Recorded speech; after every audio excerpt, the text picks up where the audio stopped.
Welcome back to the show. Just before the break, I was chatting to Mickaeel Collier about the OCA Foundation, the concept of Waqf, and how that fits into the greater scheme in the Muslim community. They're running an interesting project with cataracts, and he's going to tell us all about that. Welcome back. Thank you. The cataract project started maybe about 10 years ago, right? We do it in conjunction with our local partners, Dr. Shabir Hussain, and they're based in Johannesburg. That's correct. And the Islamic Medical Association of South Africa. And our international partners on this particular project is the IHH, Turkish Humanitarian Foundation. Incidentally, they're the second biggest humanitarian foundation in the world after the Red Cross. So we partner with these particular organizations in order to perform various cataract projects, operations to people who have been for years on a waiting list. The government cannot. That was going to be my question. And that is there a real burden on the cataract list at all? Well, currently the waiting list in Johannesburg, and I know in Cape Town, is about between 2 to 3 years. 2 to 3 years? Yes, 2 to 3 years. That's a long time not to be able to see what's happening in the world. No, definitely. And it's a simple procedure to remove a cataract. But because of the high levels of costs associated with it and the specialization of the field of cataract removal, it places a real burden on the state in order to provide those cataract operations. And ordinarily, in the private sector, cataracts could cost anything between 15 and 20,000 rand to remove. So it becomes unaffordable to the majority of the beneficiaries of these cataract operations. So what we've done is we've partnered with these organizations, and over the period of time, I think there's a figure of about 3,200 cataracts that have been successfully removed. That's an alarming number, because if one puts this within the context of this philosophy of knowing that when you affect one person's life, it's such a major thing to them, because it's a big burden for someone to have a cataract. You're not living a very abled life if you've got a severe case, I suppose. And for you to affect the lives of 3,000 people, that's astonishing. No, definitely. So we're very grateful to the team of doctors under the leadership of Dr. Shabir Hussain and the Islamic Medical Association for actually, doing the nuts and the bolts and all the operations and, the logistics behind it. So this is a project that is one of our priority projects, right?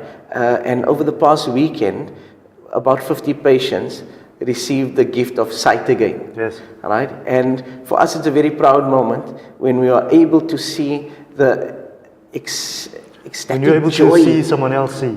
Yeah. Where people actually, maybe half an hour to an hour out of their life, out of the procedure takes that long to walk out and say that I am able to see again. Yes, correct. Yes. And it goes across the board. We don't specifically only cater to the black community or the colored community, but over the past weekend there were even people from the white community that benefited. We don't like to be, use the racist terminologies of the past. But we've got to be frank about it. We have to be frank about it, and it also assists us to try and locate what the dynamics and the demographics of our society and the needs of those particular societies. So it's not meant in any racially derogatory terms, but it is there to create an awareness that the ills and the problems that face our society cuts across all communities. And that is what, we try through our cataract projects and through other various projects that we run. The cataract project is run currently under a brand, if you can call it that, called Daru Shifa, right, which is the House of Healing, right? And that will, in the next coming years, it will incorporate the cataract project, it will incorporate the frail care facilities, 2 of which are currently being built, or in the process of being built up in Johannesburg, one in Johannesburg, one in Pretoria. And it looks to rolling out these type of necessity projects or basic necessities of life, right? To be able to see and have the ability to see, having a thin film removed from your eye in order to see, that changes people's lives. Now, Mickaeel, just moving a bit past the cataract discussion. I know that it's a big project for you, but it also signals the idea of many other projects that OCA is doing, and is maybe a sign of some of the work that you're busy doing. Now, the public sitting at home would be wondering, how do they get involved with your organization, noting the fact that you're doing so much good work out there? Sure. Is it volunteers? Is it funding? What are the processes? Well, we fund lots of projects, so people can make application to the foundation for funding, and there's an assessment criteria that to do that. Is it undergo. Is it a monthly sort of thing, or is it a bequest? How does one get involved? Well, firstly, there's how the organization works is that the first point of call is to encourage people to create a waqf, right?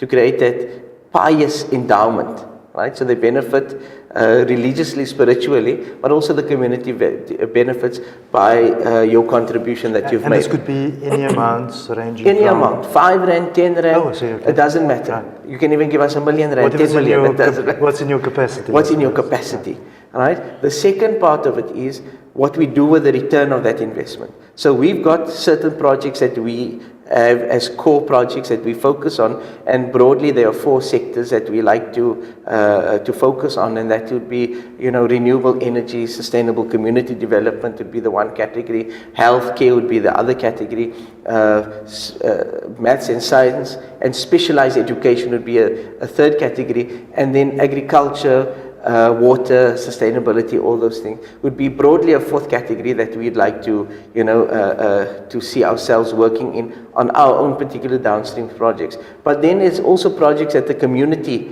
has, various community organizations, individuals, etc., that apply to the fund and say, this is what we'd like to do. And if it makes sense and if it is a benefit to the community, we'd be able to fund either the full project or a portion of the project, or assist in making that project happen, utilizing our various partnerships that we've got with other institutions as well. So that's the way. Incidentally, in 2015, we won the Global Islamic Finance Award in the category of the Waqf and civil society sector, and it was handed to us by the Amir of Dubai. And another achievement of the organization is that our website, which is maybe the first point of call as for people to make access and contact with us, won for a few years the award of being the best Waqf website, resourced website in the world. So people can go to that particular website. It's the 3 www.awqafsa.org.za, and information on Waqf, past Waqfs that have been made, the current projects that we're involved in, and also how to get involved within the organization can be located off that. Well, thank you for coming on the show. We're going to have the details on the screen and hope that you get many more visitors to that site. And we applaud what you're doing. Thank you for joining us. Thank you very much for having us. Now that's Mickaeel Collier talking to us about the concept of Waqf and Okaf. I always say this: if you cannot do the work yourself, then help someone else do the work by getting involved on some level or the other. Their details is on the screen. Until next time, thank you for joining us. Goodbye.